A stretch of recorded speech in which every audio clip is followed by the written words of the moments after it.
Hi, I'm James. I am the owner of a consulting company.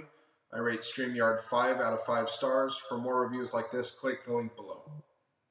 Before getting started with Streamyard, I'd considered using Restream for my streaming and live streams, things like that. But then I got access to LinkedIn's live creator program, and they had an integration already built in with Streamyard.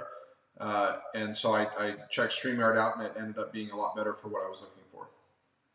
I also chose StreamYard because it had a variety of integrations that I was looking for, and the different platforms that I wanted my live streams to go on were options and built into that. It seemed like other platforms offered that, but would upcharge you for those extra features, and so I just had a lot of features included in the base price that I was looking for.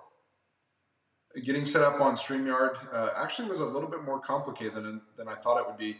You have to connect, obviously, StreamYard with whatever platforms you're streaming on, and you have to get tokens to connect the two accounts, and so it can be a little bit technical. And then you also, I found out, have to have another software to run your cameras and switching the cameras and the inputs and things like that. But after you do that, and there's great support with getting that set up, but after you do that, it's quite simple. Click of a button and you're live. So very easy to get going once you get past some of those technical things.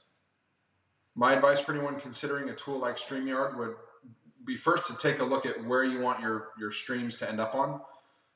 What platforms you want the end user to be able to watch those on, whether it's YouTube or Facebook or Twitch or LinkedIn, right, or any of these streaming sites. So take a look at where you want your content to end up, and then pick a tool that offers those platforms. If you want to do things like multi-stream, then that's another thing to consider, streaming to multiple platforms at once.